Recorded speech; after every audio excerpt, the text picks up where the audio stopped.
Hi, everybody. So, have you ever been in a situation where you've had to hold other people to strict standards? Maybe as a teacher, or I see we have mostly students here, but some people do it as parents, maybe as a supervisor, maybe just with a friend. You hold somebody to strict standards, and it takes a lot of strength and power to do that. And to not give in, not allow yourself to be manipulated. But if you're thinking about that, what about mercy? What about showing mercy? Is mercy a sign of weakness? Is mercy a sign of giving in? Maybe it could be sometimes. But what I want to talk about today is how Pope Francis draws upon the work of Thomas Aquinas to make the claim that mercy is very connected with God, who is the source of all power. And in fact, that mercy is the greatest manifestation of God's being all-powerful. Now, the Summa Theologiae is one of Thomas Aquinas' great works, and it's one of the very most important works in the Catholic intellectual tradition.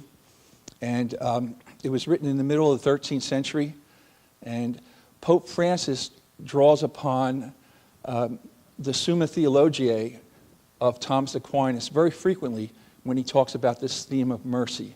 And I'm going to try to explore a bit of a pattern that I find there, is that he draws upon St. Thomas to back up a certain vision of the church, and that this is a vision of a church that is very inclusive, a church that accompanies people, a church that's patient with people, a church that has a special concern for the poor, a church of mercy, a church that's hesitant to judge and quick to offer forgiveness. This theme of mercy we find very frequently in the works of Pope Francis. And he even declared a Jubilee year of mercy a couple of years ago, a Jubilee dedicated to the theme of mercy. Now, Jubilee years come every once in a while. It could be every 50 years. In the Old Testament, they had these Jubilee years, and they would be years where debts would be forgiven, prisoners would be set free, slaves would be set free. It was kind of like resetting the clock, and it was a time of starting fresh. I want to tell you a personal story. This goes back to a Jubilee in the year 2000 that was called by Pope John Paul II, Pope St. John Paul II. And during this year of Jubilee, well, my wife and I, we were raising our 4 boys. They were born about 2 years apart from each other. And the eldest son, Thomas, was in a lot of trouble. Mercifully, I don't remember the details of everything that he did. You know, even though we raised 4 boys, there's a lot of things that we've been able to repress and forget. But at that time, he was grounded for 6 months. He owed us $600, and it was very tense in the house. And somewhere between my wife and me, we came up with the idea that on Easter Sunday of the Jubilee year, out in the parking lot after Mass, we told our son Tom that we forgave him, and that for this one time only, we forgave him the $600, and that he was no longer grounded. Well, we didn't hear much about this from him, really, for a long time. It's maybe about 12 years later. I'll tell you more about that at the end of my talk. But until that time, when I mention Thomas, I'll be speaking about St. Thomas Aquinas, not my son Thomas. But so when Francis put out his papal bull, you know, his declaration, it doesn't mean anything like you should think about contemporary meanings. This papal bull on announcing the Jubilee year, he drew upon Thomas Aquinas for one of his most significant points. He says, it's proper to God to exercise mercy, and God manifests being all-powerful, particularly in this way. Now, in the Summa Theologiae, Thomas Aquinas raises objections that other people would most likely have to points that he's making, and then he replies to those objections. And he raises the objection, is mercy a sign of weakness? And he answers, oh, no, mercy is not a sign of weakness. And in fact, a person has to be a person of high authority in order to even be able to give mercy. If you're a subordinate, you can't do it. You just have to follow the rules. And that in the case of God, God is all-powerful. God doesn't have to worry about people thinking that God is weak. And yet mercy is one of the things that is most characteristic of God. It is God's greatest attribute. It's the sign of God being all-powerful. And that Thomas Aquinas reminds us that all of creation and our very existence depends upon God's generosity. It's not a necessity, it's not a justice, it's God's generosity and God's merciful love. So I want to mention a few more points where Francis draws upon the Summa Theologiae of Thomas Aquinas to make points that help him express his vision of the church. And first, Francis emphasized that the church is not primarily a bunch of rules and regulations, but it's a community that lives out the love of God. And Francis notes how Thomas says that Christ and the apostles passed on very few precepts or rules to the early church. And that, and here Francis is quoting Thomas, quoting St. Augustine, that those that are added later should be put forth moderately so as not to burden people, because Christianity is not supposed to be a religion of servitude. Rules and regulations have their importance, but deeper than that is the Holy Spirit flooding our hearts with love and prompting us to act out of that love that is in our hearts. And as St. Thomas put it, God's mercy has willed that we be free. After freedom, a second point for which Francis relies upon Thomas is the meaning of Christian love. And here he draws upon the Summa for 2 points. First, that Aquinas says that when we love someone, in a certain sense, we love them as being one with ourselves.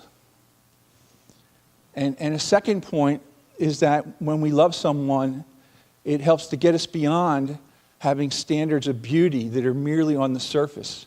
But when we love someone, we can see a beauty that's much deeper and that is connected with goodness and justice. And Pope Francis takes these two ideas from Aquinas and he points them in the direction of a church that takes the option for the poor. And the option for the poor is not something that is against those who are better off. The option for the poor is something that is in the interest of everyone in the community, that we have a special concern for those among us who are poor or struggling. And Francis says, drawing upon Thomas, that he says that we need to be able to recognize the beauty of the poor, and we need to be able to love them as if they were another self. And when we love them, we can appreciate them as being people of esteemed value. And in this way, Francis tells us, the option for the poor is not just some political ideology, but the option for the poor is a way of living out Christian love, Christian charity. Now, after freedom and love, a third point that Pope Francis emphasizes is patience. We all need to be patient with one another.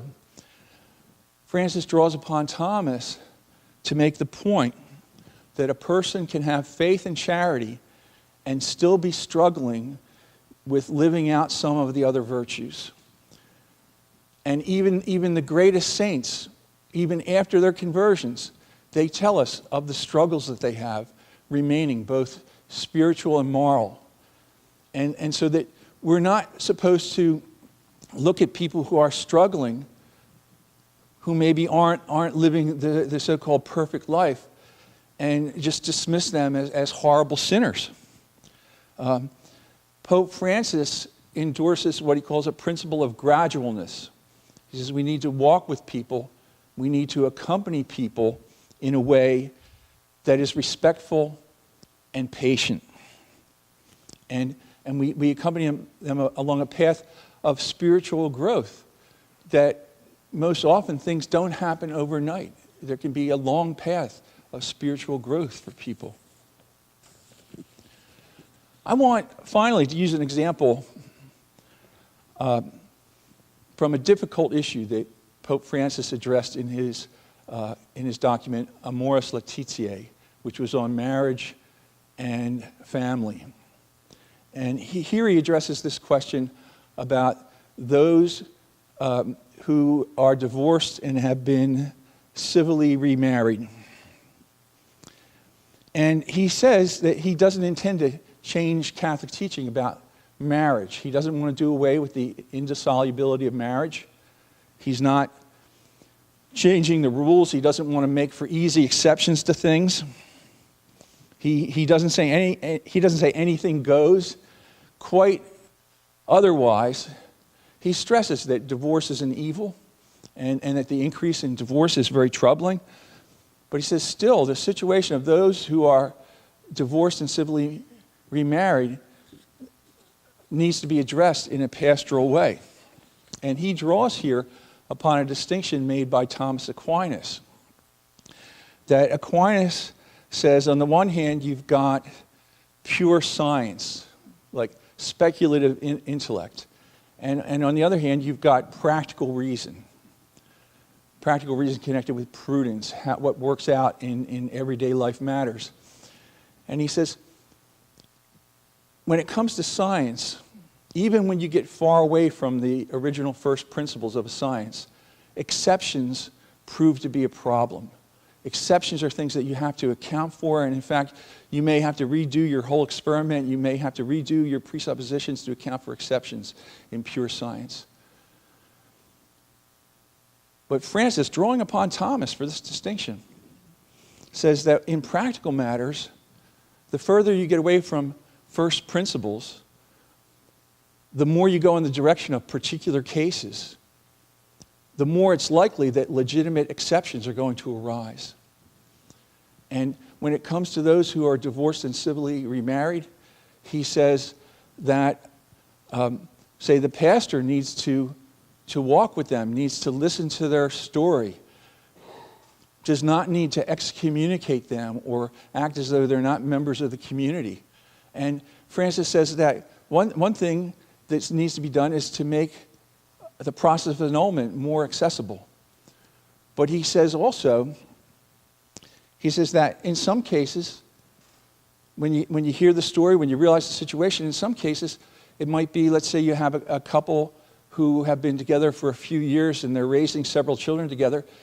He says it might be much worse to pull that situation apart than to support it and to see what good is there, even if in the big picture there are things that are not perfect or even highly inadequate. But Francis says no one should be condemned forever. And so we see this pattern that emerges when we examine how Pope Francis is using the work of St. Thomas. We see this pattern that he wants a church that's not reducible just to a church of rules and regulations, but in which people are free. And he wants a church in which people love each other and love especially the poor and those who are struggling and do that in a real way. And he wants a church in which those who are struggling are accompanied respectfully and patiently. Francis does not want a church whose main characteristic is that it is harsh and judgmental. He wants a church of mercy that is hesitant to judge and quick to offer forgiveness. So this point brings me back to the story about my son Tom.